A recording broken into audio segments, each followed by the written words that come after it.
입찰 보증금 56만원 56만원으로 입주권을 취득할 수 있는 그런 물건입니다. 사기 아니냐라고도 말씀을 하실 수가 있어요. 이 미래의 가치는 10억 원이 넘는 입주권이 나오는 그런 물건입니다. 전농동이고요. 103-244입니다. 나오는 거죠, 건물은. 바로 이 물건이 경매에 나왔는데요. 건물만 나왔습니다. 네, 안녕하세요. 경매하는 남자 경남사무장입니다. 오늘은 제가 서울 청량리역의 근처에 있는 재개발 현장에 나와 있는데요. 여기는 바로 전농 9구역이라는 곳입니다. 청량리역과 굉장히 인접해 있는 곳이고요. 지금 제 뒤쪽으로 보이시는 건물들을 보면은 굉장히 노후화되어 있는 것을 알 수가 있습니다. 그리고 오늘 해당 목적물은 감정가 무려 500만 원 밖에 안 하는 아주 저렴하게 나온 물건입니다. 과연 이 물건이 왜 500만 원 밖에 감정이 안 됐고, 또 이 물건이 재개발로서 개발이 됐을 때 입주권이 나오냐가 이번 영상의 포인트인 것 같은데요. 저와 함께 현장으로 이동하셔서 물건을 보면서 한번 알아보도록 하겠습니다. 가보시죠.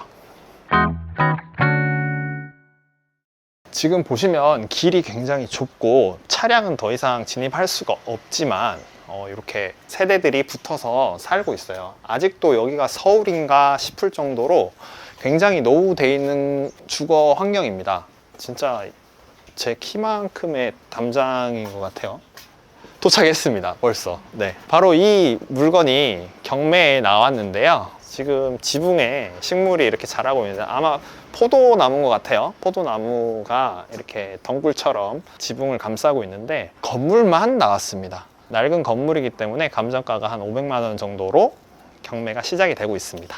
저번에 마스터키 님도 이런 거 하나 찍지 않았어요? 재개발? 네, 백사마을에. 백사마을, 그죠. 그것도 이렇게 건물만 나왔는데 입주권이 나오니까 거기에 대한 프리미엄이 붙어가지고 굉장히 높은 가격에 낙찰이 됐던 게 기억이 나는데요.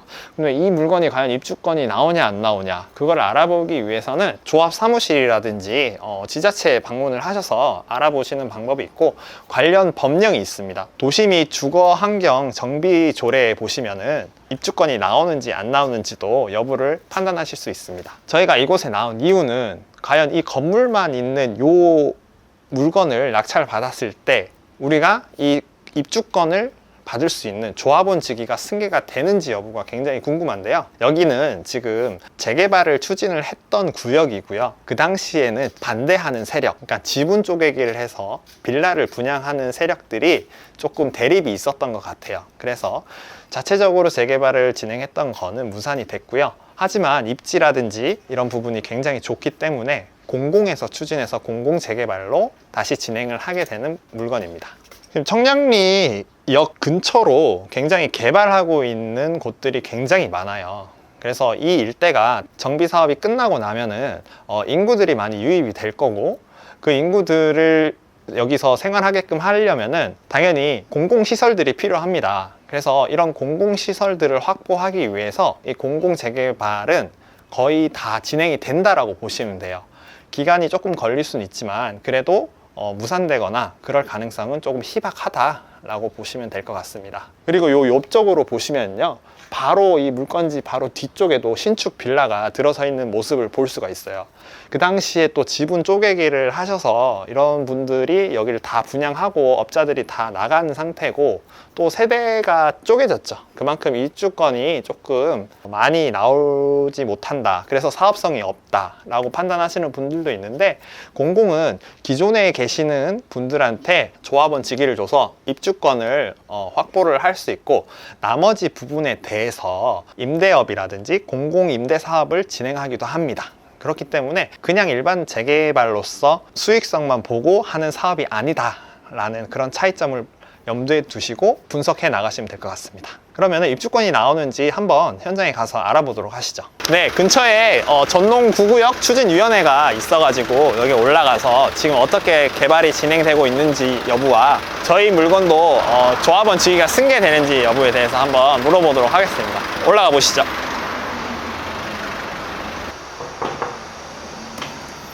안녕하세요. 저희가 여기 건물만 혹시 가지고 있을 시에도 네.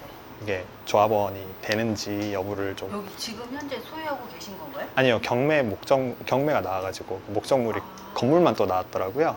혹시 전화 주신 분 아니에요? 아니에요. 다른 분들도 관심이 있으셔가지고 알아보시는 것 같더라고요. 그래요? 전농동이고요. 103-244입니다. 103-244. 아, 네. 여기 문의가 많이 왔네. 진짜. 맞다. 예, 맞아요. 나오는 거죠, 네네, 건물은. 맞아요. 네. 언제쯤 이주를 하는 거예요? 2주가 네. 아직 정확한 건 안 나왔고 네. 연도수만 26년으로 26년에 계획을 하고 있는 네네네. 거예요. 아직 뭐 시공사라든지 이런 거 선정 아직 아무것도 안 선정 되고. 안 네. 지금 이제 저희가 이제 주민대표 회의를 구성을 할 거고 네네. 그다음에 이제 시공사 선정 이렇게 나가 올해 안으로 이제 그것까지 하는 거로 예정되어 있습니다. 올해 안에 예산을 네네. 좀 짜본다. 네네네. 그러면 혹시 그 전에 여기가 좀 문제가 많았잖아요. 반대하시는 쪽이랑 뭐 네네. 지분 쪼개기 하시고 막 이래가지고 그럼 그분들도 다 지금은 다 합의가 되는 합의가 돼서 네. 그분들도 입주권이 다 나오는 네네네. 그럼 다 알겠습니다. 네. 네네. 감사합니다. 네. 네, 현장 분위기를 봤는데요. 그래도 권리 분석을 꼼꼼하게 해봐야겠죠? 네, 같이 한번 권리 분석을 해보도록 하겠습니다. 네, 사건 번호 22타경 109575번 사건이고요. 여기 보시면 법정지상권 그리고 선순위 가처분이라는 경고 문구가 딱 적혀 있습니다. 요거는 특수물건에 해당되겠구나 라는 걸 알 수가 있고요. 그리고 물건 종류는 주택입니다. 주택이고 토지 면적은 표시가 되어 있지 않고 건물만 나온 사건입니다. 그렇기 때문에 감정가가 568만 8천 원, 굉장히 저렴하게 진행을 했던 물건인데요. 저희가 촬영을 하고 나서 낙찰이 이루어졌습니다. 낙찰가는 무려 7천만 원, 네, 1200% 이상의 낙찰가로 낙찰이 됐는데 입찰명이 7명이나 들어왔어요. 이 어려운 물건에 이 7분이 이렇게 입찰한 이유가 어떤 건지 한번 같이 보도록 하겠습니다. 먼저 권리 분석을 하기 위해서는 매각 물건 명세서를 봐야 되는데요. 최선순위 설정으로 돼 있는 말소기준 권리인 2020년 10월 4일보다 점유를 먼저 하고 계시는 임차인 분이 계십니다. 2009년부터 점유를 하고 계신 걸로 파악이 되고 있는데 보증금도 미상이고 차임도 미상, 그리고 배당 요구도 하지 않으셨습니다. 그러면 낙찰자가 인수해야 되는 금액이 얼마인지 특정할 수 없기 때문에 현장 조사를 통해서 임차인분의 보증금이 얼마인지도 한 번 더 체크를 해봐야 됩니다. 하지만 이 물건은 재개발에 대한 이슈 때문에 접근했기 때문에 이 임차인의 보증금도 정확하게 알아야 하지만 내가 이 조합원 직위가 승계되는지 여부를 먼저 파악을 해야 되는 물건입니다. 등기된 부동산에 관한 권리 또는 가처분으로 매각으로 그 효력이 소멸되지 아니하는 것에 보통은 빈칸으로 되어 있는데 이 물건 같은 경우에는 가처분 등기가 있다, 말소되지 않고 매수인에게 인수된다 라고 적혀 있습니다. 그리고 비고란도 마찬가지로 건물만 매각이다, 그리고 법정지상권의 부존재 및 이 사건 매각 물건에 대한 건물 철거 및 부당이득 반환에 명하는 확정 판결문이 있다 라고 명시되어 있습니다. 그래서 이 물건 같은 경우에는 토지주가 건물의 지료를 받지 못해서 이렇게 설정을 해 두신 것 같고 또 그거에 반하여 철거 확정 판결까지 받아놓은 상태입니다. 그래서 굉장히 이건 어려운 특수 물건인데 이런 특수 물건들을 해결하고 투자해서 수익을 내는 게 궁금하신 분은 저희 행꿈사에서 진행하고 있는 정충진 변호사님의 특수 물건반을 수강해 보신다면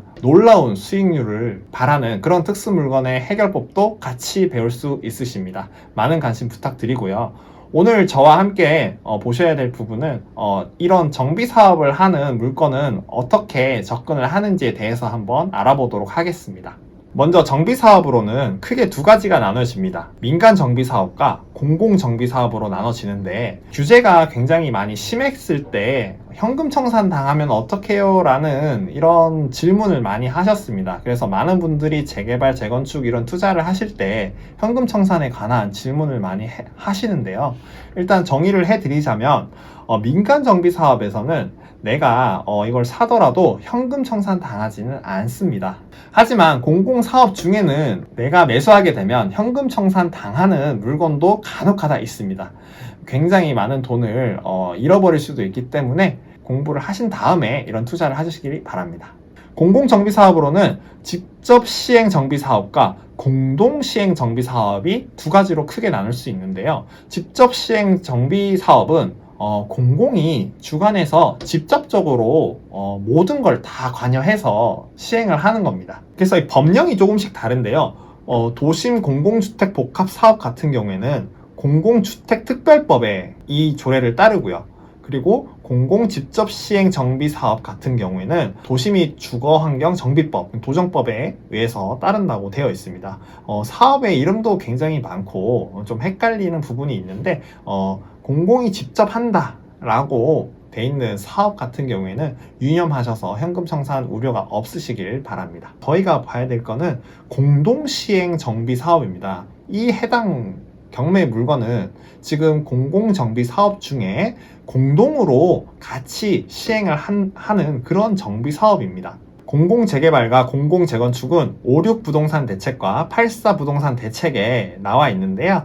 공공과 민간이 같이 진행을 한 사업이기 때문에 민간의 의견도 많이 수렴을 해주고 있는 상황입니다. 그래서 공공은 용적률 인센티브 또는 종상향이라든지 사업에 진행되는데 걸림돌이 되는 부분을 공공에서 직접 나서서 도와주는 형식의 정말 이상적인 정비 사업입니다. 이 사업 또한 도시및 주거환경 정비법을 따릅니다. 그리고 이 정비 사업의 대부분의 곳은 토지거래 허가구역으로 묶여 있습니다. 그 투자 수요를 막기 위해서 그렇게 묶고 진행을 하게 되는데 경매로 취득을 하시게 된다면 토지 허가 구역의 매수 시 실거주 의무 2년이 해당되지 않습니다. 그래서 경매로 낙찰을 받으신 분이라면은 그 구역이 토지거래 허가 구역이면 실거주를 안 해도 되는구나 라고 보시면 되겠습니다. 저희 목적물이 공공과 민간이 같이 시행하는 공공재개발이다 라는 것을 보시고 저희가 도시 및 주거환경정비법에 따르는구나 라는 것을 잘 아셔야 됩니다. 네이버에서 서울시 도시 및 주거환경정비조례라고 검색을 먼저 하시고요. 그러면은 여기 관련된 조례를 보실 수가 있습니다. 여기서 연혁을 누르신 다음에 해당 사업이 진행됐던 곳으로 가야 되는데 지정 고시일이 언제 했는지에 따라서 그 연혁을 맞춰서 그 관련 법령을 보셔야 됩니다. 저희 해당 목적물 같은 경우에는 2023년 6월 29일에 LH 공공재개발 전농 9구역 6월 29일에 정비구역으로 지정됐다. 네, 정비구역 지정고시일이 그럼 23년 6월 29일이 되는 겁니다. 23년 6월 29일이기 때문에 5월 22일에 진행됐던 법령으로 가시는 겁니다. 컨트롤 F를 누르셔서 검색을 누르신 다음에 분양 대상이라고 검색을 하시면 저희가 조합원이 돼서 분양을 받을 수 있는지 여부를 알아내기 위해서는 이 관련 조항을 보시면 되는데 서울특별시 도시 및 주거환경 정비조례에 보시면 제36조 재개발 사업의 분양 대상이라고 해서 종전의 건축물 중 주택을 소유한 자, 주택을 가지고 있으면은 분양 대상이 될 수 있다라는 말이고요. 분양 신청자가 소유하고 있는 종전 토지의 총 면적이 90제곱미터 이상인 자, 토지만 가지고 계신 분께서는 90m 이상을 가지고 있어야 조합원 분양 대상이 된다라는 말을 볼 수 있습니다. 네, 저희가 궁금한 부분은 건물만 있을 때 토지와 건물 이렇게 주인이 다를 때 분양 대상이 어떻게 되는지가 궁금한 거잖아요. 여기 보시면 2항의 5번 항목을 보시면 하나의 대지 범위에 속하는 동일인 소유의 토지와 주택을 건축물 준공 이후 토지와 건축물로 각각 분리하여 소유한 경우, 이렇게 여러 명인 경우에는 분양 신청자를 한 명의 분양 대상자로 본다라고 명시되어 있습니다. 이 토지와 건물이 분리가 됐죠. 원래는 조합원 지기가 하나만 나올 게 조합원 지기가 2개로 나오는 물건이 된 거죠. 이럴 경우에 한 명에게만 분양권을 준다라고 명시해 놓은 겁니다. 여기까지 보신 분들은 이 물건은 그럼 어떻게 되는 거냐 궁금해 하시는 분들이 많으신데요. 연역에서 쭉 내려보시면요. 도시 및 주거환경조례법이 2003년 12월 30일 네 시행이 됐습니다. 이게 무슨 말이냐면은 2003년 이전의 건은 해당되지 않는다는 말입니다. 두 분 다 조합원 직위가 나온다라는 거죠. 분양 대상자가 된다라는 소리입니다. 네, 그럼 저희 목적물은 등기를 한번 떼보도록 하겠습니다. 건물과 토지 등기가 따로 있겠죠. 건물 등기를 먼저 보겠습니다. 건물 등기 같은 경우에는 소유권 이전이 2002년 11월 9일에 됐습니다. 그러면 이 물건 같은 경우에는 2023년 이전에 분리를 했기 때문에 해당이 된다라고 보시면 됩니다. 반면에 건물은 분양권이 나오는 거고, 반대로 경매를 진행한 토지주 입장은 면적이 69제곱미터입니다. 아까 그 조례에 의해서 90제곱미터 이하로 취득을 하셨기 때문에 69제곱미터는 조합원 분양 대상이 아니라는 겁니다. 그래서 토지주는 조합원 지위가 될 수 없고, 건물만 낙찰받으신 분께서는 조합원이 분양 대상자가 되는 겁니다. 네, 어떠셨나요? 이 7천만 원으로 낙찰받은 낙찰자는 지금 조합원이 될 수 있는 권한을 가지게 된 겁니다. 이렇게 청량리역에 굉장히 인접해 있는 정비사업 단지고, 이 전농 9구역은 이렇게 1000세대가 넘는 신축 아파트로 탈바꿈하게 되고, 이렇게 공원도 부지가 형성이 되어 있고, 공공청사 또한 같이 공공으로 진행됐기 때문에 일정 특정 부지를 공공에다가 기부 체납을 한 것 같습니다. 과연 시세는 어느 정도 할까요? 국민 편형 기준으로 36평 같은 경우에는 이쪽은 이제 신축입니다. 가장 최근에 지어졌던 곳이고요. 16억 정도 하고, 여기는 18억 정도 합니다. 이 건축물 같은 경우에는 주상복합이긴 하지만 그래도 이 인근에서 가장 신축이고 비슷한 컨디션이기에 이렇게 조사를 했고, 이 옆쪽으로 보시면은 여기는 좀 구축입니다. 네, 레미안 크레시티 같은 경우에는 10년 정도 된 아파트 단지고요. 단지 수도 큽니다. 하지만 가격은 지금 보시면은 13억 정도에 형성이 되어 있습니다. 그러면 저희 물건 같은 경우에는 현장 부동산에 가서 또 정확한 시세를 한번 조사해 보도록 하겠습니다. 여기 롯데캐슬. 예, 롯데캐슬. 예. 네, 지금 어느 정도 해요, 시세가? 매매는 금액이 딱 떨어진 건 없고, 네네. 그 분양가가 11억 네네. 갔으니까. 네. 이게 조금 뭐 이렇게 로얄층이라든지 뭐 이런 그렇죠. 거 감안하면은 15억에서 플러스 마이너스 로얄층을 보면 한다고 되겠네요. 하면은 한 15억 선 좀 더 될 것이다 이렇게 생각. 한 15억 선에서 왔다 갔다 할 것이다. 저희가 재개발이 돼서 그 구역이 새로운 신축 아파트로 들어섰을 때 미래 가치를 조사하기 위해 비슷한 입지에 있는 지금의 신축 아파트 시세가 얼마인지가 굉장히 중요합니다. 앞으로 청량리역은 1호선, 경춘선, 경의중앙선, 경북선, 분당선, KTX 강릉선, GTX-B, GTX-C, 면목선, 강북 횡단선 총 10개의 노선이 들어설 예정에 있는 그런 청량리역입니다. 신축 아파트를 내가 이제 분양을 받을 때 종전자산에 대한 평가를 매겨서 분담금을 납부하게 되는데요.